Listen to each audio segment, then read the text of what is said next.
Okay, it is recording. Yes, finally. Start. Okay, but first let me introduce myself. For those of you who don't know me, I'm Bonnie. I'm from the Philippines. I work for QABA for 3 years now, and I am very much happy to, like provide you all the details, like on how to enroll. So we will be starting from, like scratch up until you upload your documents.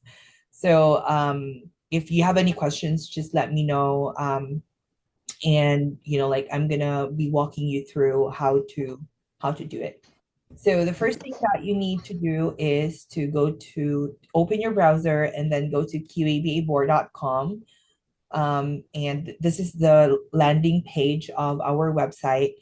And you scroll a little bit and you will see user login.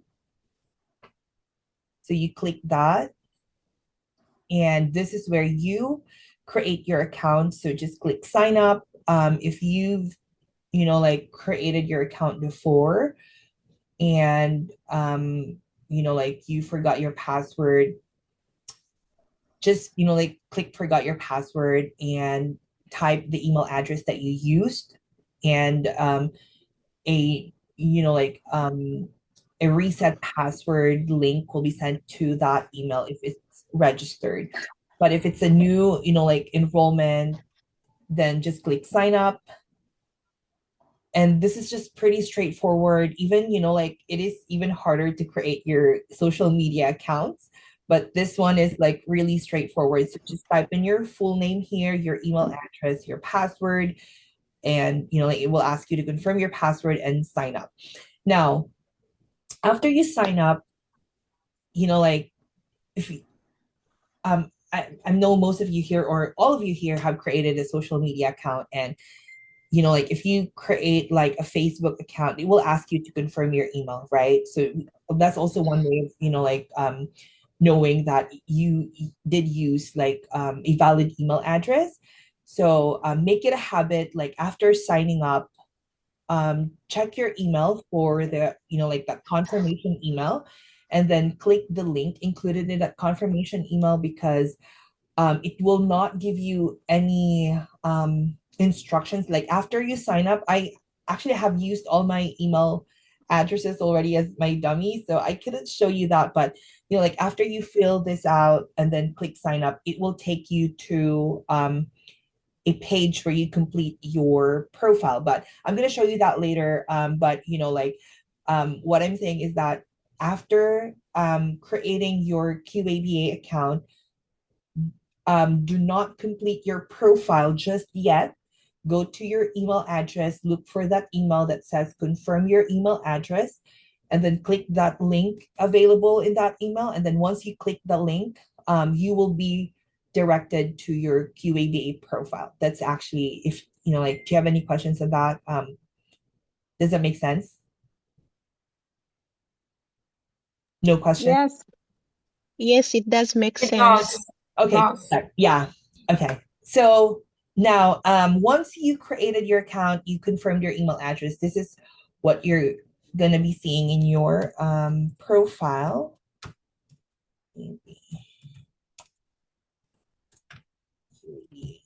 QABA4.com.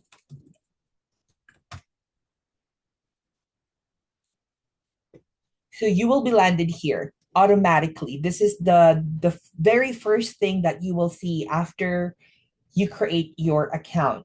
And then once you confirm your email address, you will still be landed here.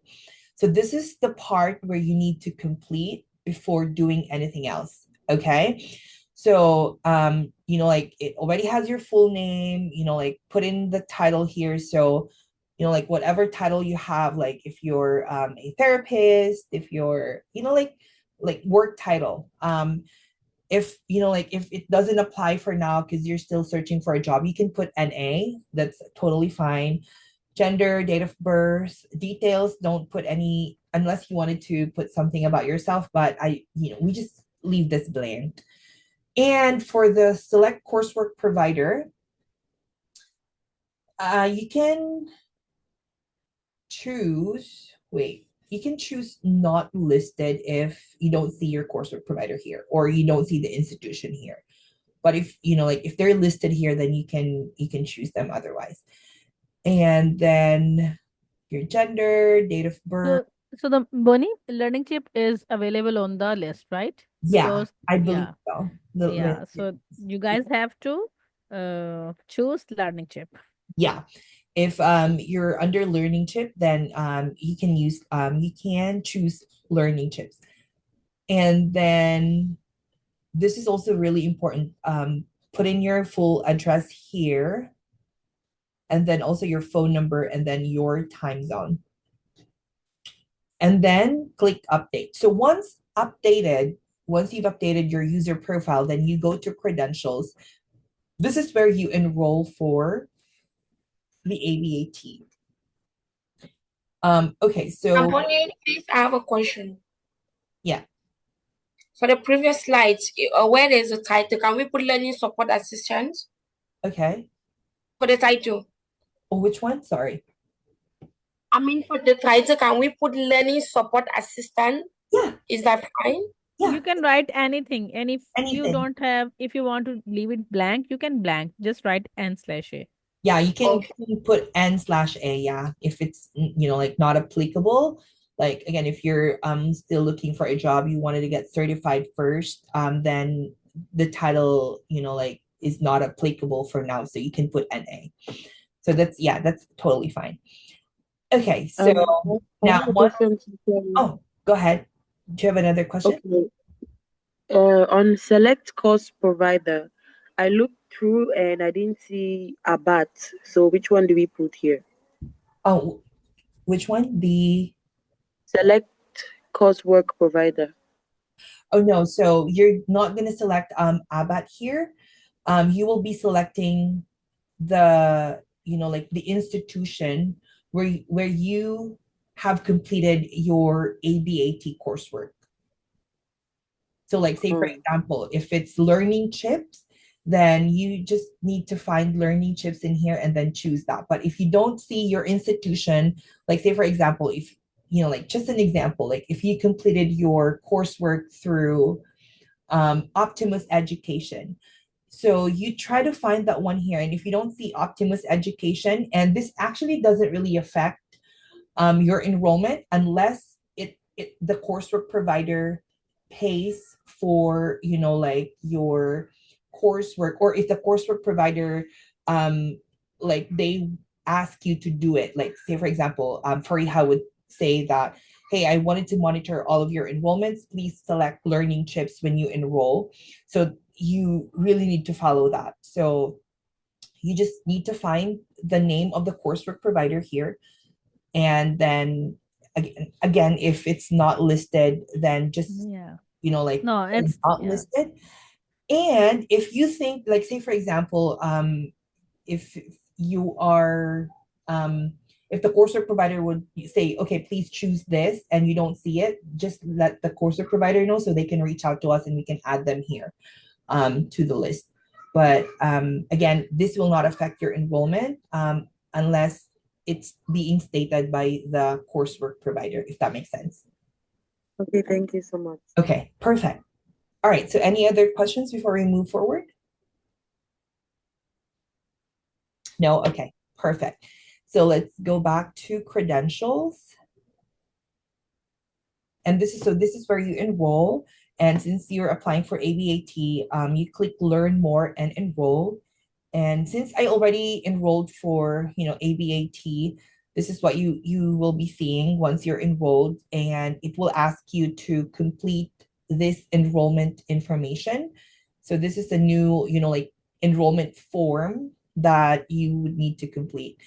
So first name, last name. Now this, if you have like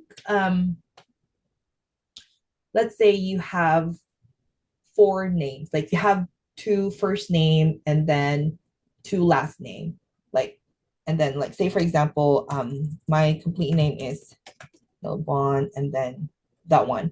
So the system will not allow you to do that, okay? And we suggest to not put any space just for now, okay, I'm gonna explain later how we can, change that.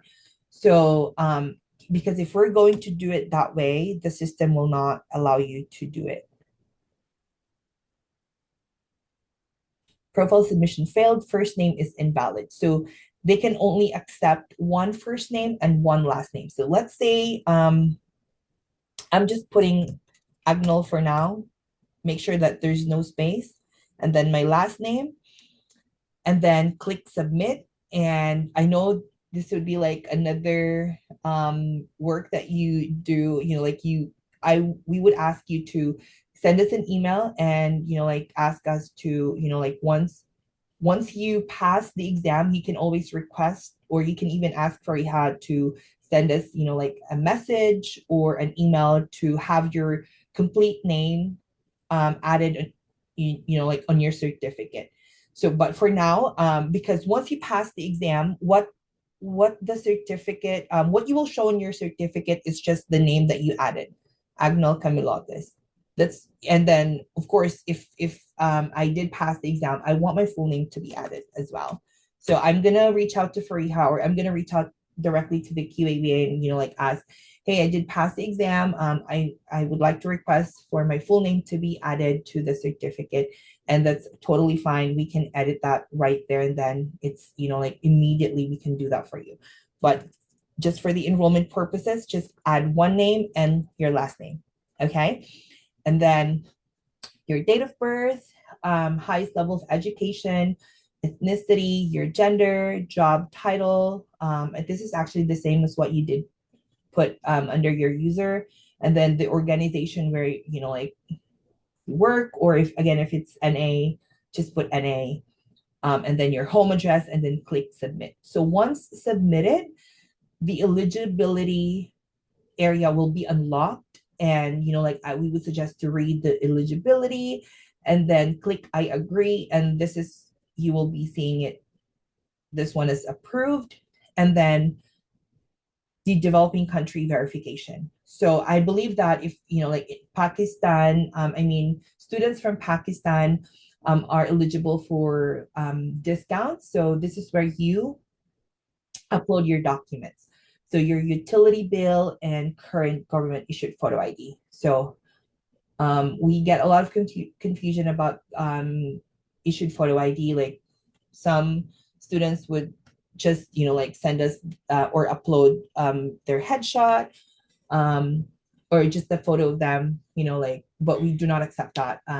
So we do accept passport, national ID, driver's license, any national ID that your, country provides you, those will be accepted. Utility bill, internet bill, water bill, electricity bill, could be under your parents' name, that's totally fine. And then submit documents. So once submitted, then you need to wait for 24 to 48 hours, and we will review your documents. And once everything is approved, then this section right here. Well, It's yeah. what's utility bill? Yeah, for this utility bill, it's like our home document, like our home ID, because actually we are based in UAE. Oh, okay. So for the utility bill, we can put our home ID or passport. Then current government issued ID, we can put our UAE ID or stuff like that. Is that so? If you are based in the UAE, this might change soon, but for now, our discount is actually based on where you are currently residing and not where you are from, if that makes sense. Like if you are residing in the UAE, we actually do not provide discounts for students who are residing in the UAE, regardless if you're from another country. Like say for example, if you're from Pakistan and then you are residing in the UAE, the discount is actually based on where you are currently living, not the country of origin. So unfortunately we cannot So that is why if you need to enter the address, your current address, and not like your home address, if that makes sense. So we don't feel utility bill. We don't feel it. If we don't have utility bill, we leave it. So yeah, if you are actually, so if you're gonna put your what do you call this, like your current address in the UAE, you're not gonna see this. Okay, so I'm gonna show you like hold on. Let me change this to, okay, this is just an example. Change, it doesn't matter. Oops, no. Yeah, simply once you will putting your address or residency as UAE, you guys will not be able to see that bar for the discount. For the discount. So you have to simply skip that. Yeah, It's so already what, skipped. so this is what you're seeing. You don't see any discounts, right? So it will take you automatically to ABAT fee payment, which you will be paying the $125 fee. But again, this might be changing soon, hopefully. So I'm not just sure when, but Hopefully. you know, like if we have an update for this one, then we will let Fariha know, or you know, like we'll be announcing it on our social media. But I'm not really also sure what the change will be, so I couldn't give you any information on that. But hopefully this will change soon. You know, like we know that we were getting like not a lot, but you know, like some people would ask if they are qualified for you know, like a developing country discount, you know, like since they're from this country and they're only working in, you know, like the current country that they're living in. So yeah, we're just, let's, you know, like cross our fingers. But again, I cannot give you any information on that right now. So you know, like the current policy is that this one, if you're living in the UAE, you're not going to get any discounts. So this is where you will be seeing on your enrollment. So you'll be paying 125. So you have two options to pay, either PayPal or Stripe. So if you're using a debit or credit card, so you pay, you choose Stripe. If you have PayPal account, you choose PayPal. And then once paid, I'm going to show you what it looks like if it's already paid. Let me show you. Okay, let me try to refresh this.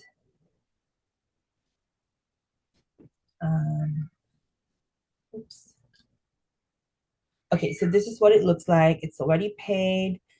And then the documents verification will be unlocked, and also the supervisor recommendation. So let's discuss the documents verification one by one. So you see here, there are 4 documents that you will be submitting. Supervised fieldwork final verification form, government issued photo ID, background attestation letter, and then coursework certificate of completion. So supervised fieldwork final verification form. So this is, I'm not sure if you've seen this already, but this is what it looks like. So you go to the QABA board, and I think, you know, like your supervisor already has this form, but you know, like if not, then at least you know where to get that and then send it to your supervisor. So this is where you go, ABAT forms. And then this is what you need to click, pre-certification ABAT applicant fieldwork verification form. So the third one is the one that you will be submitting under that section. So if you click that, so this is the correct form. Okay, so this is what your supervisor would need to complete. Your supervisor already knows how to complete this. And then, okay, so this one, if you're being supervised by a QASBS, so QASBS is our mid-tier level supervisor. So our QASBS, the mid-tier level supervisor, cannot supervise without the supervision of the QBA or BCBA. So they cannot complete this form like just that. They need to have a QBA or BCBA to also sign this.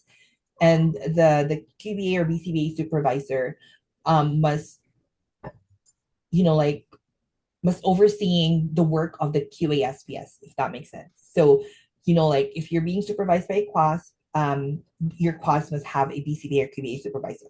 And then if you're only being supervised by a QBA, like say if Fariha is a QBA, so if Fariha is only, like the only person supervising you, then it is, like just disregard this section here, and then Fariha must just, fill out this one. So this Yeah, one, that's the question of the most of the students. I sent them last night, and I felt that's the QBA one section. What the mostly students did, they fill the QASEPS one section and sent the document back to me. I said there is a no need to fill this. It no, could be blank. There is a no need to fill this. The guys have to just fill the last one. that is correct. Yeah. So they just need to fill this out. And if, like you're only being supervised by a QBA. But again, if you have a QASPS supervisor, then this QASPS must also sign this section. And then the QBA supervisor must sign this section as well. Okay, now, some of the students also think that, oh, hold on, sorry. No, not that one. So under the supervised final verification forms, there are also some confusions that they think that they're submitting the pre-certification competency assessment. So this one is actually the form being used by you and your supervisor. So your supervisor, like will do an assessment before you take the exam. So this is not, you're not going to submit this during the enrollment, but you need to keep this just in case you're audited by the board. So again, you are not required to submit this. If this is the document that you are going to submit under supervised fieldwork final verification form, then it will be rejected. So, but you will be receiving an email, the reason why it's rejected, and we're gonna let you know what's the correct document that you need to submit. So don't worry about that. If you're not going to receive an email, just log into your account and then go to enrollments, and then you can actually see which ones were being rejected. So you can double check, like you can download that document and then, like check for yourself, like maybe you intended really to upload the correct document, but you uploaded the wrong document. So that could happen. So that's not that's not a problem. It's not the end of the world. So, like some people would panic, like, oh my God, why was this rejected? Sometimes they actually think that it's their whole application was rejected. So don't worry about that. If we reject a document, again, we will send you an email, but for some reason we're not, like you did not receive that email, then you can always log in and check under the document section which document was rejected, and you can actually check, oh, okay, so you can actually know, like, oh, I think the reason why was this and that, and then you can always submit the correct document. But if you think that you completed or you submitted the correct document and it was, like rejected, you can always reach out to QABA. Like you can reach out to me, you can reach out to Fariha, like again, if it's about, like final verification form. So yeah. And any questions about that so far? No? Okay. So let's move to government issued photo ID. So I mentioned earlier that we do accept passport, current IDs actually, passport, national IDs, driver's license. I think those are like the IDs that we do accept. Background attestation letter. Okay, so let me go back to forms. Okay, so we actually do have that form here, background attestation form. Under the forms tab, and then background attestation form, and then click English. And this is actually the form that your employer or supervisor must complete, but they can only complete this if you send them proof that you did a background check and they can confirm that the background check is clear.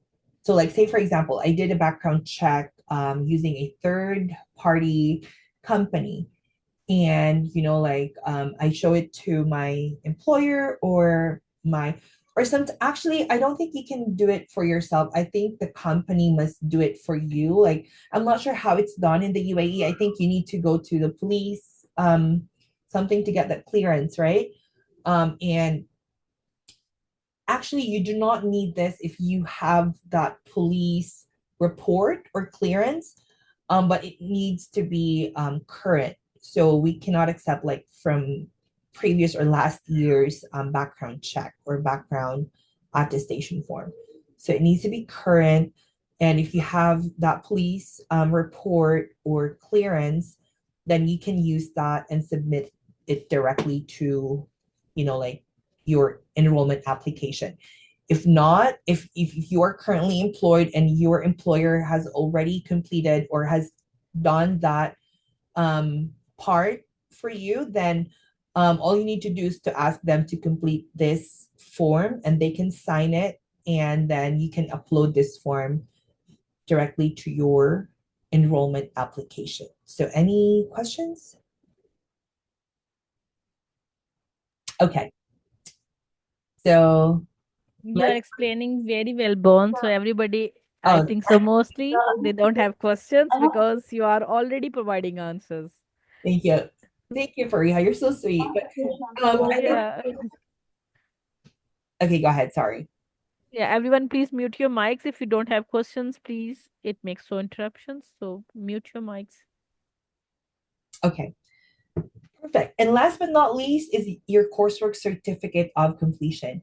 So this one is the like the certificate of completion that your coursework provider will give you once you've already completed the 40 hours ABAT coursework.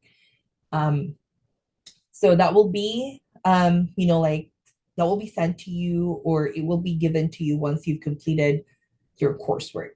So that certificate must go under this section and then click upload. And once you uploaded all the documents, then you'll need to wait for 24 to 48 hours. And once everything has been, So yeah, so then, so once you upload all the documents, then you go to supervisor recommendation. So I think this section, the supervisor who, who is actually like your supervisor for your 15 hours can sign the supervisor recommendation. So you can enter the name of your supervisor and then supervisor's email and then send your request. Now, what happens here is that after you send your request, this supervisor will receive the request email and they need to complete it. So there are actually statements that will be sent to, it's like an electronic form, and your supervisor needs to complete that. Now, to expedite the process, because we actually cannot control that, and sometimes supervisor could, take maybe 3 days or 4 days before they can complete it. Or sometimes if your supervisor is not always checking their emails, like say, for example, if they're very busy and they tend not to check their emails like on a daily basis, then I would suggest to reach out to your supervisor and let your supervisor know that, hey, I sent you the supervisor recommendation, and let me know if you receive it. If not, let me know, because I can reach out to QABA and, or check the email address that you put in. Because sometimes the students would reach out to us like, I did send this to my supervisor. My supervisor is telling me that they did not receive the electronic form. So there are actually, what do you call this? So there are reasons why sometimes could be like typo, like the student just enter the incorrect email, or the email went to your supervisor's spam, especially if, it's a company email, like the domain is not Gmail, like it's a company email domain. And, sometimes it would go to their spam or junk folder. So you can always tell your supervisor to check their spam and junk folder first. If it's still not there, then that's the time that you can reach out to us. and then we can help you out how to fix it. But that really happens, again, sometimes, or most of the time, if they're using their company email, it would go to their spam or junk folder. But if if not, then it would always go to their to their inbox. And once it's completed by your supervisor, it needs an approval on our side, so we will be checking it. And if it's approved, then we will approve it. And then also the documents, we are going to check everything that you uploaded. And once everything has been approved of, like the documents verification and the recommendation verification, then the scheduled exam will be unlocked. So I'm going to show you what it looks like once everything is approved and unlocked. So I'm gonna what do you call this? Use my dummy account, and I'm going to upload documents here. So this is just an example of how to do it. Then click upload. Sometimes it may take like 1 or 2 minutes. Okay. Okay, so documents was successfully uploaded, and then recommendation verification. So I'm gonna send it to, put my name here. This is just a task, okay? So the supervisor's name must be different. So I'm gonna send it to my other email. Nope.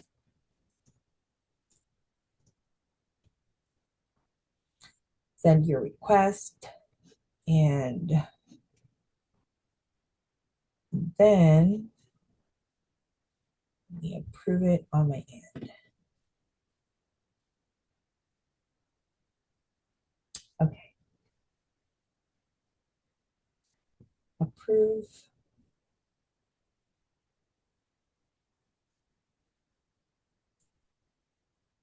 Approve everything.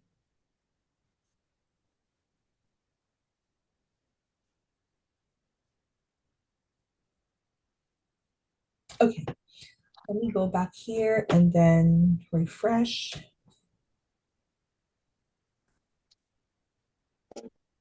Okay, so as you can see, documents verification, supervisor recommendation are already approved. So you can see the check mark here, and then the schedule exam is now open. So this is where you schedule your exam.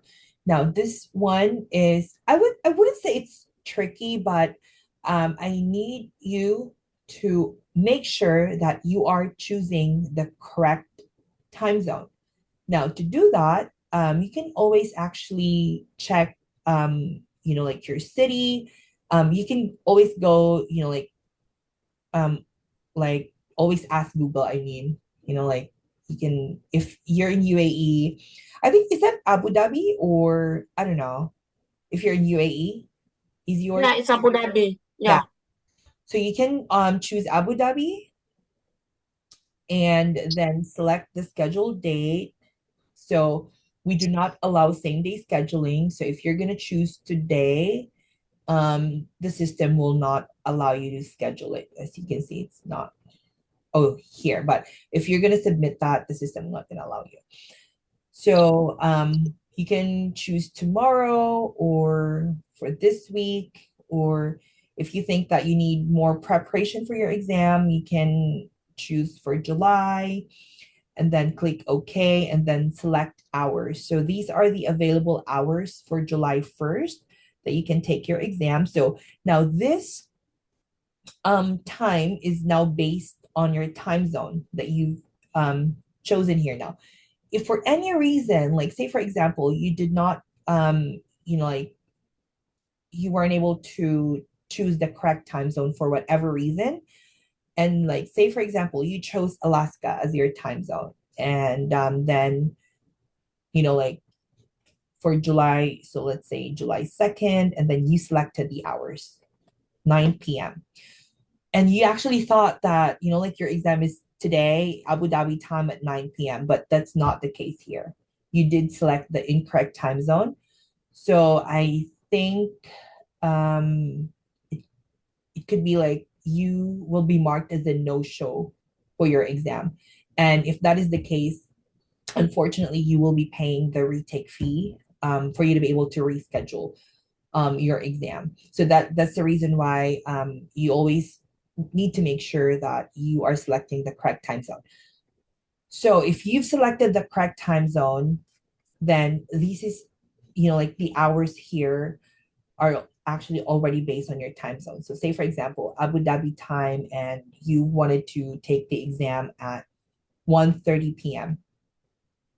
So we do suggest to be online at least 15 minutes prior to your schedule time. So you can log in, or you can, like be present at like 1:15, or even, like at 1 p.m. Just, like log in everything, make sure that you have everything before 1:30. So 1:30 is your exam, and then click submit, and that's it. Like I would also suggest to like put a reminder on your phone or whatever like tools you use to be reminded of this exam. And also like alarm, you can also do alarms and log in on the day like 30 or 15 minutes prior to your exam time. Now, we've already transitioned from Examity. I'm not sure if you've heard about Examity, but we used to use Examity to proctor our exams, but like because we were having a lot of issues, that's why we transitioned to another proctoring company. It's called Premier Proctoring, where the system is really, really easy for our students. Like once you schedule your exam, like say, for example, you schedule your exam at 1:30 Abu Dhabi time on July 1st, before or on the day of your exam, you will receive a Google Meet link. And sometimes the time that you were, the time that appears on your Google Meet link is not the same time as you schedule your exam. So don't worry about that, okay? Because sometimes Google will actually base it off of the person's time zone. Like say, for example, I am in the Philippines, and then I am your proctor. So I am going to match this time zone on my time zone. So we are always basing it off of, like the student's time zone. Like, like, let me see. I actually really wanted to show you how it's, dateful. So this is actually how we do convert our time zone, but you don't need to do this, okay? This is just for the proctor's side. So Abu Dhabi, and then this will be Philippines. Oh no, oh yeah, Philippines. So 1:30 p.m. Abu Dhabi time is 5:30 p.m. Philippine time. So sometimes what you are seeing on your end is 5:30 p.m. But like don't get confused on that, okay? That still your exam is 1:30 p.m. So now you can think, oh, okay, so this is the proctor's time, because we need to match your time zone. So if you're seeing a different time, if you've sent the like the link and you are seeing a different time, don't worry about it. That is your proctor's time and not your time. So always make sure to follow the time that you have chosen for your exam. So don't get confused on that, okay? Any questions? No questions? Okay, perfect. All right, so once you've taken, so on the day of your exam, log into your QABA account and then go to exam schedules. And then here we have the take exam. So do not click that. Your proctor, you need to be connected to your proctor because the proctor will do, like the verification. So on the day of your exam, always make sure, but you will be receiving an an exam instructions right after you schedule your exam. So it's like an automatic email where everything will be in there, like your exam instructions, the things that you need to prepare, any other reminders that like that will be sent to you prior to your exam time. So those will be sent to you, and then once you're connected to your proctor, the proctor will ask you for your ID, because we want to make sure that it's the correct person who's taking the exam. And then the proctor will ask you to pan scan your area. So you need to show your area to the proctor 360 degrees. You need to have a working computer and also like a good internet connection. I'm going to explain that later. So during this the pan scan area, so the proctor, this one, like you're seeing me as blurred right now, but this one is not allowed. You need to make sure that your camera is not blurred. The proctor must always see, like your like surroundings as is, like no filter on the camera. And then you are not allowed to use your headphones, like those are also be included in exam instructions as well, the do's and don'ts during the exam. So now, once a proctor have done the pan scan area and like see that you're good to go, then the proctor will ask you to click take exam, and the proctor will give you the code for you to be able to enter to the exam page. Now, the very important part, that once you've entered the exam page, you are not allowed to refresh that page, because you can only access that page once. And once you accidentally reload that page, automatically your exam is incomplete. So, like, even if you ask the proctor, like, please, I need to go back to my exam. No, the proctor cannot do anything about it. And the proctor will report to us what happened. You can also let us know what happened, but we will do the investigation. And if we found out that it is the student's, like, wouldn't say fault, but like if the student accidentally have done it, unfortunately, the student must, like, pay the retake fee before they can reschedule, because those instructions are already, if it's about your internet connection, if we found out, like it's your internet connection, sometimes we can actually, like grant you like a one-time exemption, or just have you pay for, like proctor fee, which is lesser than the retake fee. But that is really case-to-case basis, and we really need to check the case first before we come up to like a solution. Like, say, like if this is bound for retake fee, or like we can waive it as a one-time exemption, or we can have the student pay just for a proctor fee. Again, proctor fees way lesser than the, like the retake fee. So it's really case-to-case basis. And if whatever the board's decision is, we, like, say for example, the board would say, oh, they need to pay the retake fee. We cannot do anything about that. So you really need to pay the retake fee, because they're actually, like checking those things. Okay, so so once like you've completed the exam. Oh, one more thing. Like, if the also reason why I told you earlier that you need to have a good internet connection is that some students are actually, like they got locked out of their, how do you call it? Like, they do not know that they got disconnected on Google Meet. Like, and the reason for that is that they have like unstable internet connection. So Google Meet will automatically leave you or kick you out of the session if you have poor internet connection. And if that happens, unfortunately, again, it could be like you need to pay the retake fee, proctor fee, or we can waive the fee. So whatever the board's decision is, it's really up to them.